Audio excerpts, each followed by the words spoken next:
At 34, Simone Lacroix-Hargrove had negotiated mergers worth more than the GDP of small nations. She had sat across from men twice her age and watched them blink first. She had rebuilt her late father's floundering investment firm into Lacroix Capital, one of the most respected private equity houses in Toronto, in just under 6 years. She did not flinch, she did not hesitate, and she absolutely, categorically, did not take orders from her grandfather.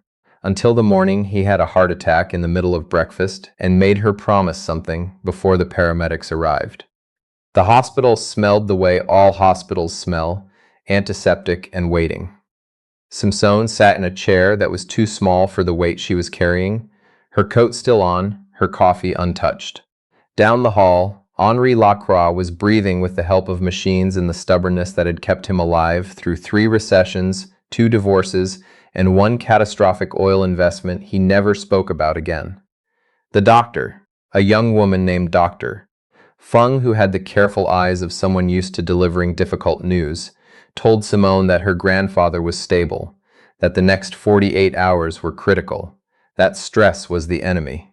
Simone nodded and said all the right things. Then she walked to the window at the end of the corridor, looked out at the gray February sky over the city, and said quietly, to no one in particular, "What do you mean? You already signed the papers." Her grandfather's lawyer, a small, careful man named Aubrey Thorne, had followed her out of the room. He was holding a folder the way people hold things they know are going to cause trouble.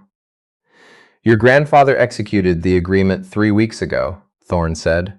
"As per the terms of the Lacroix family trust, in the event of his medical incapacitation, the controlling shares of Lacroix Capital revert to the next named trustee, unless the primary heir is married to an approved partner before the trust review date, which is March 15th. Simone turned from the window. "That's 5 weeks away." "Yes. And who," she said, her voice very level, "is the approved partner?" Thorne opened the folder. The name on the document was Callum Reid. She had exactly 4 facts about Callum Reid before she met him. 1. He was 38 years old. 2. He was a licensed electrician who ran a small contracting business out of Barrie, Ontario. 3. He had a daughter named Ivy, age 6. 4. Henri Lacroix had apparently known his late father, a man named Douglas Reid, for over 40 years, a friendship so quiet that Simone had never once heard it mentioned. She drove to Barrie on a Thursday. She told her assistant she was going to see a client. She did not tell anyone else. The address Thorne had given her led to a side street of older homes. Not run down exactly, but well used. The kind of neighborhood where people shoveled their neighbors' driveways without being asked. There was a white pickup truck in the driveway with the name Reid Electrical stenciled on the door in navy blue, and below it in smaller letters, licensed and insured. Call anytime. Simone sat in her car for a moment. She was a woman who walked into boardrooms and made people feel that the room had been waiting for her. She had never once, in her professional life, felt underprepared. She felt underprepared now. She got out of the car. The man who answered the door was tall, with the kind of build that came from actual work rather than a gym membership. He had dark hair that needed cutting and a smear of something that might have been joint compound on his forearm. He looked at her the way people look at something that doesn't quite fit, not unfriendly, just uncertain. "You're Simone Lacroix," he said. "It wasn't a question. And you're Callum Reid." He stepped back from the door. "I've been expecting you. Come in." "Excuse the..." He glanced over his shoulder. "Everything." The inside of the house was the inside of a house where a single father lived with a 6-year-old. There were small rubber boots by the door, a drawing of what appeared to be either a horse or a very large dog taped to the fridge, a half-finished puzzle on the kitchen table that had been pushed to one side to make room for 2 mugs. He'd already put the kettle on. Simone sat down at the kitchen table in her wool coat and her good boots, and felt, for the first time in years, like she had absolutely no idea what she was walking into. "Your grandfather called me," Callum said, sitting across from her, "about 6 weeks ago. He explained the situation, the trust structure, the timeline, and you agreed." She kept her voice neutral. "To marry someone you've never met," he asked me. I said I'd think about it. Callum wrapped his hands around his mug. "I thought about it. I said yes. Why? He looked at her directly. He had gray eyes, she noticed. Steady ones. Because your grandfather asked me to. And because I owed his family something. She waited. My dad died when I was 22, Callum said. I had nothing. Henri Lacroix wrote a check that paid off my father's debts and let me finish my apprenticeship. He never asked for anything back. He just said, Douglas would have done the same for my family. I never forgot that. Simone looked at the puzzle on the table. It was a map of Canada. Ivy had apparently finished the Maritime provinces and given up on Saskatchewan. I have a daughter, Callum said. I need you to know that up front. She comes first. Always. I understand. I don't think you do yet, he said, but not unkindly. But you will. They were married on a Tuesday in March at the office of a commissioner of oaths in downtown Toronto, with Aubrey Thorne and his paralegal as witnesses. Ivy was in school. Simone wore a gray blazer she'd chosen because it was the least bridal thing in her closet. Callum wore a clean flannel shirt and looked vaguely apologetic about it. Afterward, they stood on the sidewalk and Simone said, I'll have my assistant draw up a cohabitation agreement. Sure, Callum said. The arrangement is temporary, 6 months, minimum, to satisfy the trust. After that we can— I know, he said. I read the trust document. Thorne sent it over. He paused. Do you want to get lunch? There's a place around the corner that does good ramen. Simone blinked. I have a 2 o'clock call. It's 11:30. She almost said no. She could feel herself almost saying no. Something about the plainness of the offer, just ramen, just lunch, just two people who had somehow arrived at being legally married standing on a sidewalk in the cold, made her pause. Fine, she said. Lunch. He held the door open for her, that small thing. The agreement was that they would maintain separate residences. Simone had her condo in Yorkville. Callum had the house in Barrie.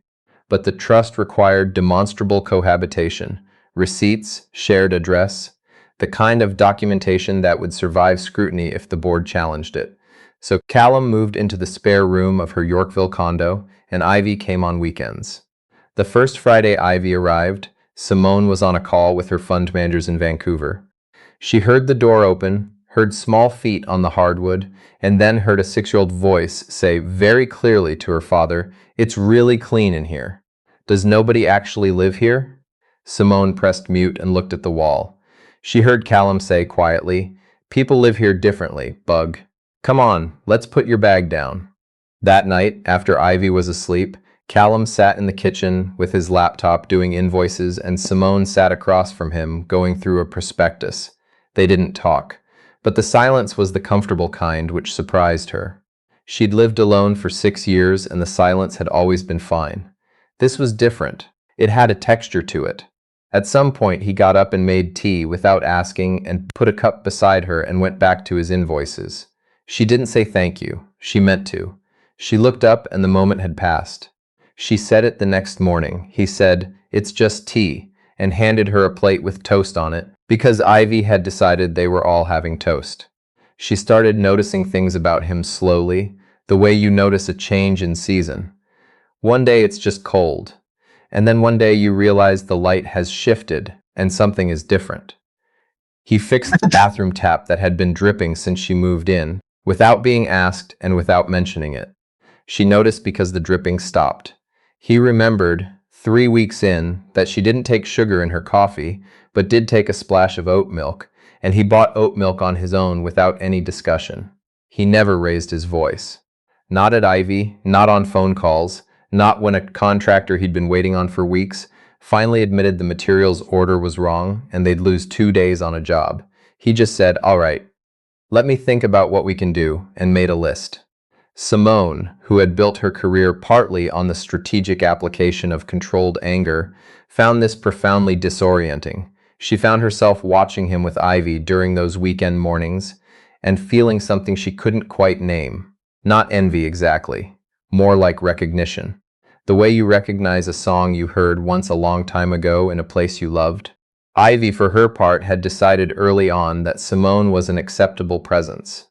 This took the form of showing Simone things, a rock with a particularly interesting shape, a drawing she'd made at school, a worm she had found in the park, and watching carefully to see how Simone responded.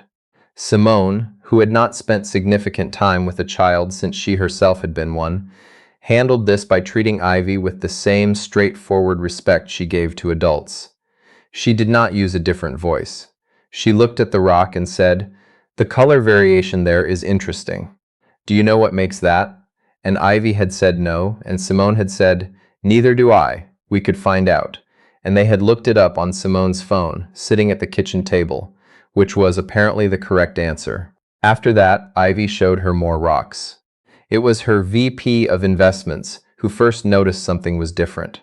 Genevieve Ouellet had worked with Simone for 4 years and had the particular skill of a senior lieutenant who pays very close attention to the person above them. She cornered Simone in the elevator one morning in April and said, "You seem calmer. I'm the same as I always am. You let Marcus run the full presentation this morning without interrupting him once. He did a good job." Genevieve looked at her. "You rewrote his slides yourself the night before last month." Simone said, "I've been delegating more." Genevieve said, "Uh-huh," in a way that made it clear she knew this wasn't the whole answer. It wasn't. Simone knew it wasn't. The truth was that living with Callum and Ivy had done something to her sense of scale. In her Yorkville condo, alone, everything in her professional life had been enormous. Every setback magnified, every decision carrying the full weight of her vigilance. Now she came home to a kitchen where someone might be making dinner, where there was a drawing on the fridge that got replaced weekly, where Ivy sometimes fell asleep on the couch during the Saturday night movie and had to be carried to bed. The problems at work hadn't shrunk. She was still fighting a hostile acquisition attempt on one of her portfolio companies, still managing a restructuring that kept her in the office until 9 most nights. But when she walked in the door at 9:15 and found Callum at the table with a plate covered in foil that he'd left for her, the enormousness of the day didn't follow her through the door the same way. She didn't know what to do with that. The hostile acquisition attempt had a name: Keating Vance Partners. More specifically, it had a face. A man named Drayden Keating, 52, sharp-suited, the kind of person who viewed other people's vulnerabilities as entry points. He had been circling one of Lacroix Capital's mid-sized holdings, a logistics company called Norwest Transit, for months. In late April, he made his move. He went quietly around Simone to 2 of the Norwest board members and made an offer that, if accepted, would give him controlling influence and essentially hand him the infrastructure Lacroix had spent 2 years building.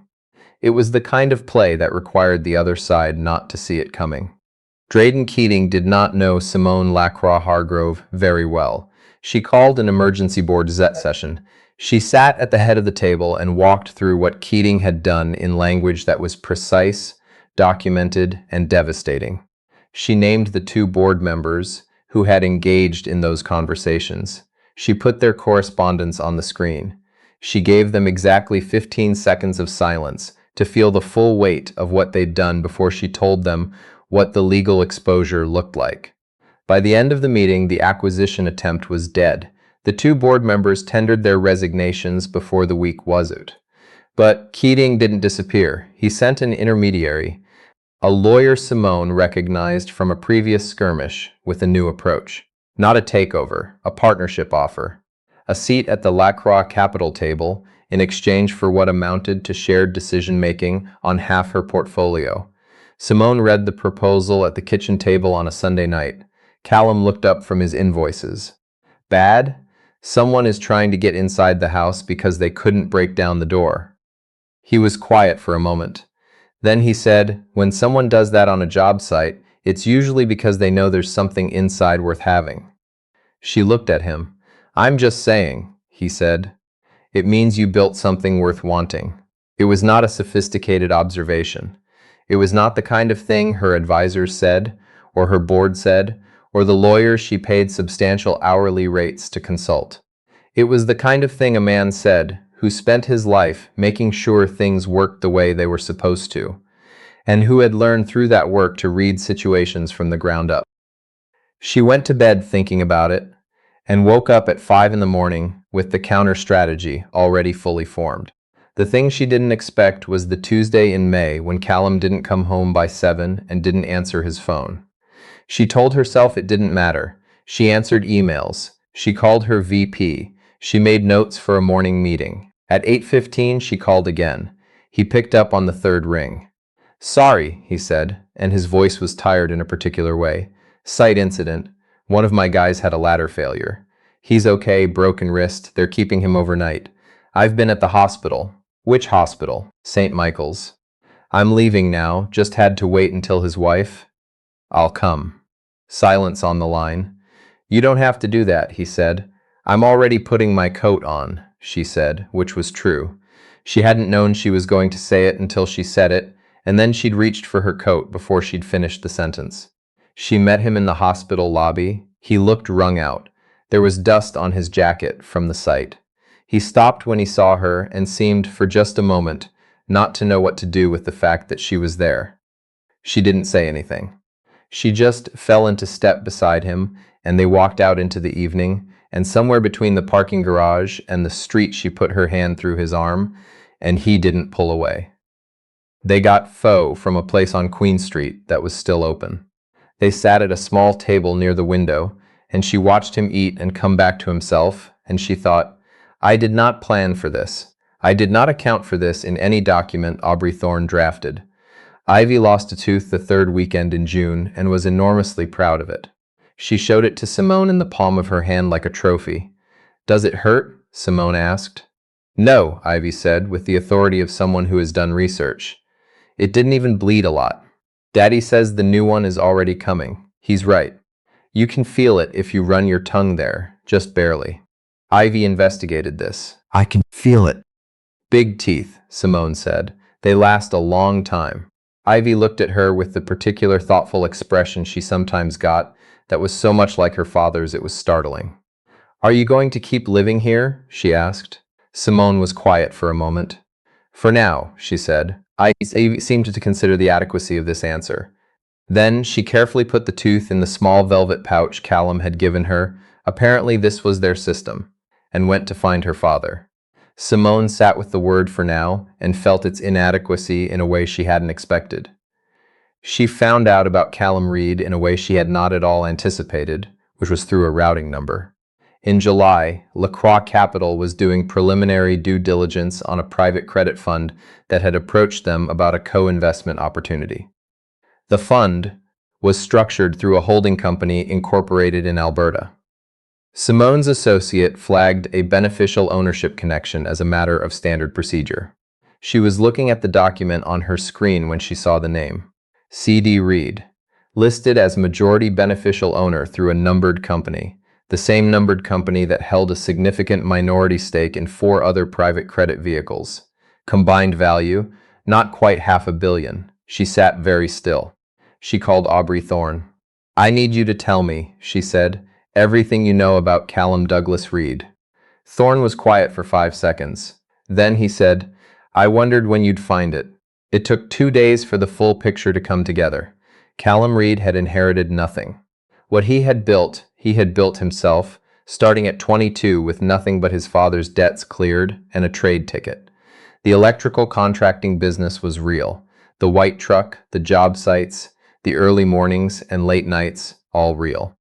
But Douglas Reed had, in the years before his death, been a very quiet partner in a resource development company in the Northwest Territories.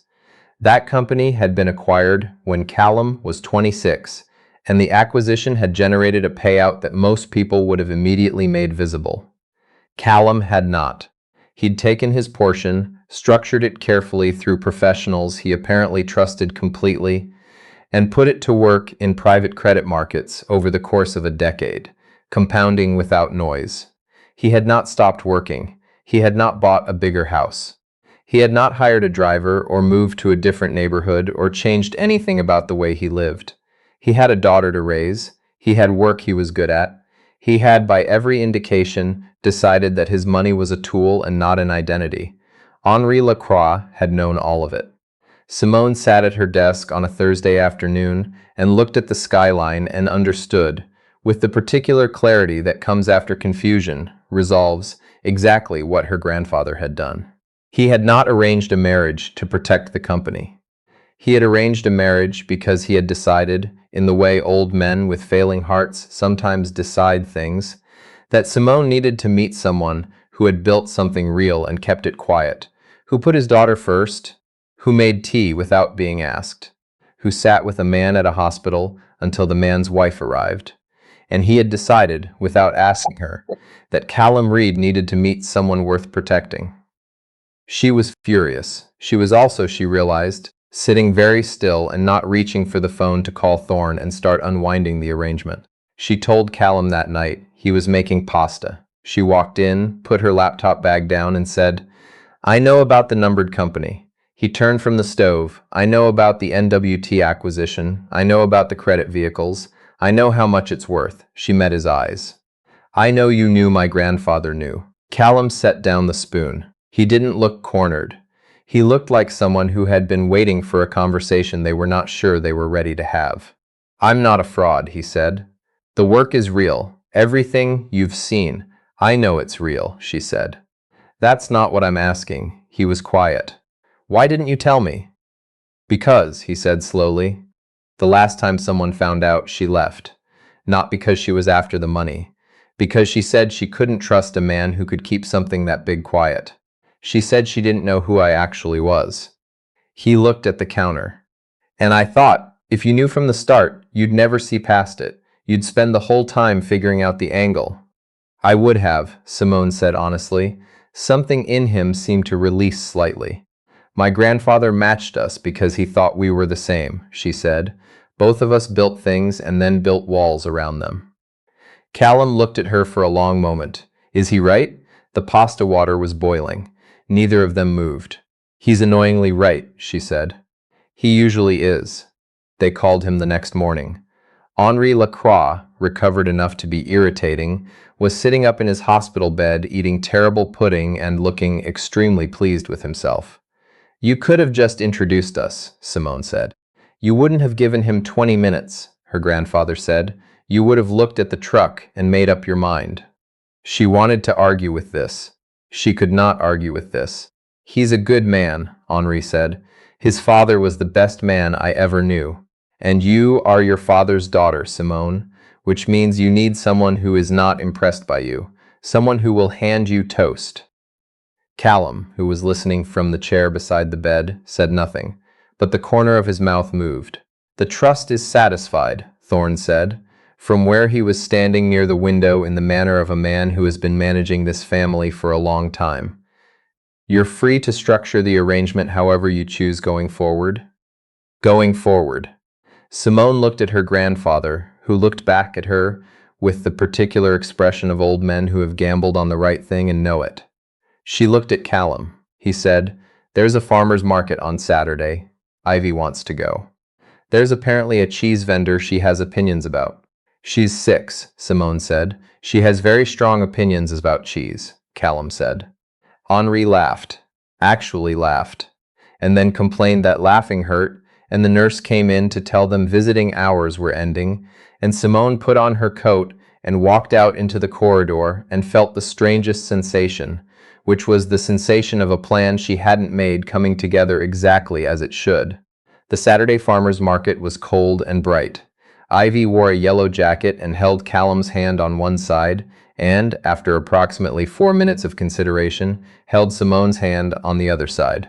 Simone looked down at the small hand in hers. She thought about the trust document, the routing number, the numbered company, the stack of legal paper that had started all of this. She thought about the moment in the hospital parking garage when she'd put her hand through Callum's arm and he hadn't pulled away.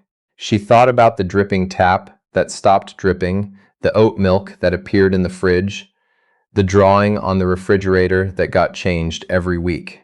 She thought about what her grandfather had seen that she hadn't. 2 people who had armored themselves so thoroughly against the wrong things that they'd locked out the right ones too. Ivy stopped at the cheese stall and released both their hands to point at something with great authority. "That one," she said. "The orange one. We had it before, and it was the best." The vendor smiled at her. "Aged cheddar. Good choice, I know," Ivy said, with complete sincerity. Callum looked at Simone over the top of Ivy's head. There was something in his expression that didn't need a word attached to it. She'd learned to read it. That particular quietness that meant he was exactly where he wanted to be and wasn't going to make a performance of it. She thought, I did not negotiate this. I did not structure this. I did not see it coming. She also thought, I am going to stay. The cheese vendor wrapped the cheddar. Ivy approved of the wrapping. Callum paid. They walked back into the Saturday market, the three of them, and the morning opened up ahead of them like something with no deadline on it at all.